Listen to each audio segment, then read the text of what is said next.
Welcome to a special short episode of the ABC Music Talk podcast, the show for anyone interested in the music industry. As I was editing the episode with Alex Kane, CEO of Volta, I decided that a couple of sections from what was already a long interview could be taken out, as they were less about Volta and more of a general chat that Alex and I found ourselves in. But I thought they were interesting and should be heard, so that's what's coming up.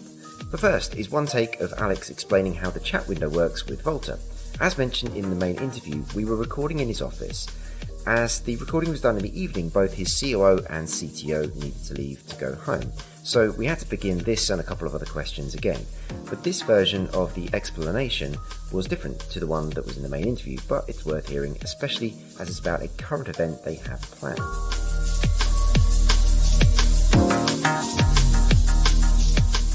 So the chat interaction is obviously your current kind of new thing that you've just come up with, that you're now trying to work out what else you can do with it and probably build that into a version of the available product. Yeah, that's right. The first kind of scaled up use of that will be coming up actually on June 7th. We're doing a showcase with Machine Drum in New York on June 7th, and you will be able to actually have some amount of control over the event in real time. And the logic that's built into the chat window will be fairly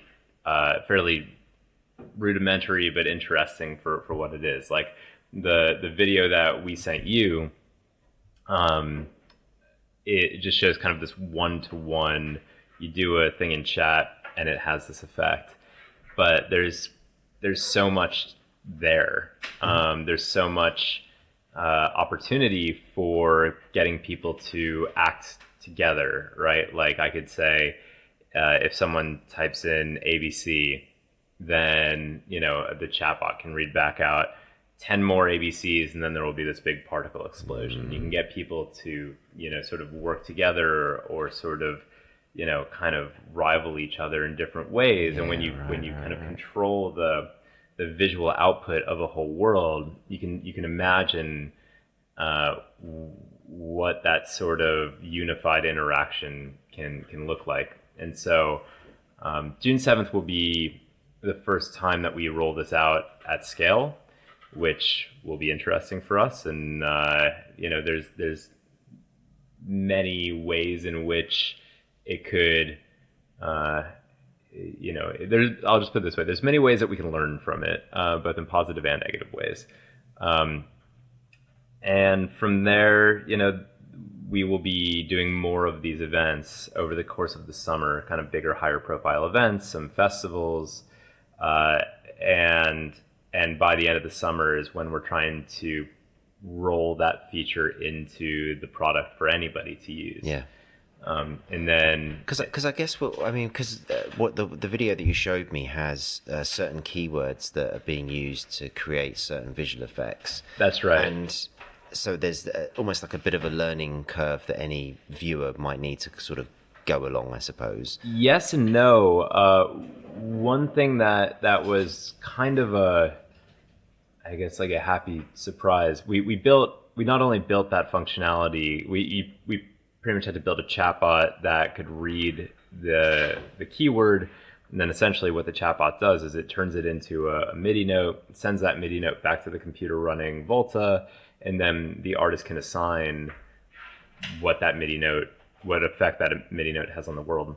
So if you wanted, like I said, I gave the example of ABC. If you wanted ABC to have this, infinite ripple shoot out from the middle of the scene, then you put the element in Volta that has this sort of ring effect, and then you just assign that note to do that ripple out.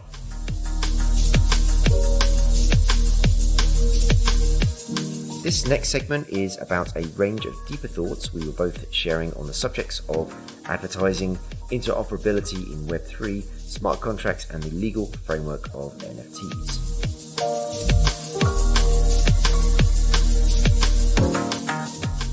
Yeah, absolutely. It's one of those weird ones, isn't it? I think people do know that the adverts are bad, and we all get annoyed by them, and they're quite scary when, you know, you've just been searching to buy a lawnmower, then all of a sudden every advert you get in your Instagram feed's about lawnmowers. Or if you just say lawnmower and then it pops up on your feed. That's the really freaky one. And we all sort of, I mean, the amount of conversations I've had with people, we're sitting there just going, oh, I hate this, and I'm sure I've turned Siri off, and I'm sure I've turned this off, and it still happens. Yeah, still happens. Yeah. I've read up on this as well, that, like, you know, your devices have to be listen for the keywords to turn them back on, right? So by their very nature, even if you say, well, it only listens for this one thing, it still has to be listening. Yep. Right. Yeah.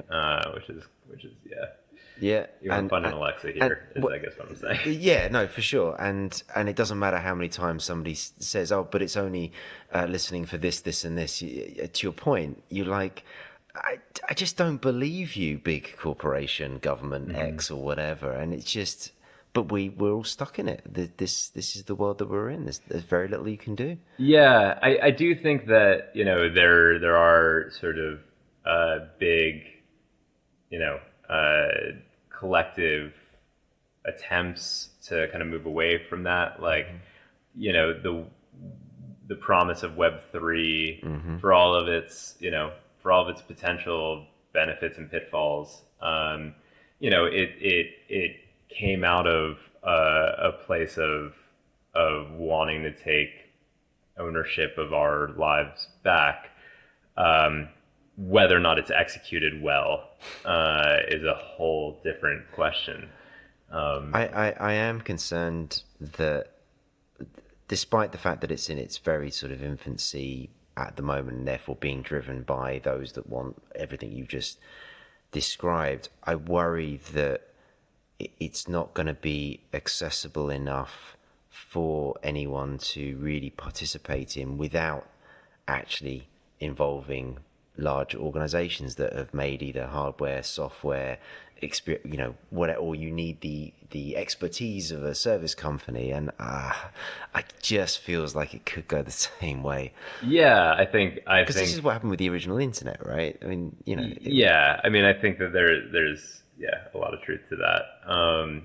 And I don't know how far down the existential rabbit hole you want to go, but one other, this is kind of taking kind of a meta step even further back from that, is there's this concept that a friend of mine told me about, that there's certain forces in nature or in the world that they themselves act as kind of a form of artificial intelligence, and capital is one of them.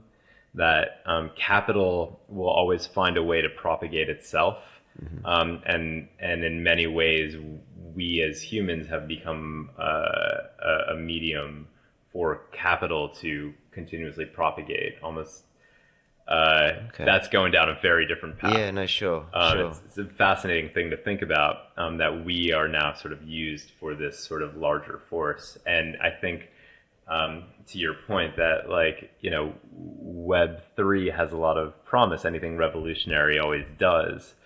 But its execution is what matters. It's not even the devil's in the details. The devil's in sort of like some basic ideas. You know, I think we like to think that we have control over things if we can write something like a smart contract. But there's a few issues with that. One is, you know, it means that by virtue of using the word contract, you're kind of suggesting that you have the faculties to write a contract, you know, and whether or not, you know, if you don't write good code or something like that, and you have to both be able to write good code, and you have to be able to write the logic that you really want to happen into that code, and you have to see the potential negative externalities of what that contract would look like at scale, and bundle all of that into a few lines of code, is one thing. But then if you kind of look at an example of how that collides with the actual legal system of the world that we have now, that creates its own separate set of problems. Like an example that I can think of is, the Bored Ape Yacht Club, I think there's a recent issue around whether or not the people who own their Bored Ape own all of the commercial rights to it. Mm-hmm. And I think Bored Ape Yacht Club is saying that they don't. Mm-hmm. And naturally, if you buy something, you would assume that you own it in its entirety and you can do whatever you want with it. Mm-hmm. And so that hasn't been considered or anything like that. And the thing that, I guess all of that just needs, it's hard to figure out what to do with this, because the aspirational nature of Web3 is to be decentralized, right? Unregulated. Mm-hmm. And if you don't have a way to regulate it, then who's to say who's right in that circumstance? Well, so much of it, unfortunately, straddles back into the real world. Right. You want to, even if you are the artist and you want to do something in Web3 that's really creative with your recording, you don't necessarily own that recording. Not really, because a record company has, paid for the creation of it and it's under license for a period of time. Or, that's right. I mean, and this whole, what can you actually do with your picture, your GIF, whatever your NFT was that you bought, Bored Ape or otherwise. I saw a Reed Smith seminar on this last year sometime, and they were like, yep, probably in the terms and conditions of the website says what you can and can't do. Did you read it? No, of course you didn't. Right. Because you bought it and you thought, I own it. Same thing happened with CDs, right? Yeah. Every CD that was produced, at least in the UK, had in the center of it saying, don't use this for commercial use. Right. And who ever read that? No one did. Yeah, I mean, and if you are building a company based on, I mean, regardless of what the goal of the company is, you have to base it on laws that exist in this world. And so Bored Ape Yacht Club are naturally going to write a terms of service that, prevent them from any sort of like legal responsibilities in some ways, and also sort of ownership of legal benefits in others, which implicitly means that when, the commercial rights of a smart contract collide with the actual legal system that will, mean that someone has to pay a fine or go to jail, when those things collide, which one takes precedence? Yeah. It's probably the one with the real world consequences of paying a fine and going to jail. Yeah, all day long. Yeah, no, fascinating. I think we should probably not go too much further on that. But I can go too far down the rabbit hole in that direction. For a drink down the pub sometime.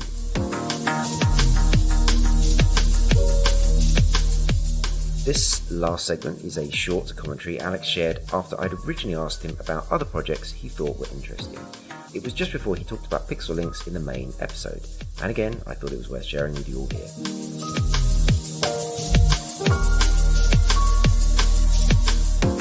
You kind of see a lot of things, like you either see like the avatarization of an industry, right? Like trying to put everything, like when you think of gamification as a virtue, you end up putting everything through the lens of like, what does a game look like that we can think of a game should look like? And there's a space for that for sure. The capacity, I mean, there's not just a space for that, it's massive. Like, I know he's now somewhat disgraced, but look at the Travis Scott Fortnite thing. It's 200 stadiums worth of views over the course of a couple of days. Like there's clearly the demand for that when it's built into kind of the gaming world. And the thing that's up for debate is whether or not, if you're not starting from the gaming world but starting from the music world and trying to gamify that, whether that will be successful. If it is, there's no shortage of companies out there that will probably see a lot of success. Well, I hope you enjoyed those little outtakes. Let me know on Twitter or Instagram if you did, as I might try and do more of them as the opportunity arises.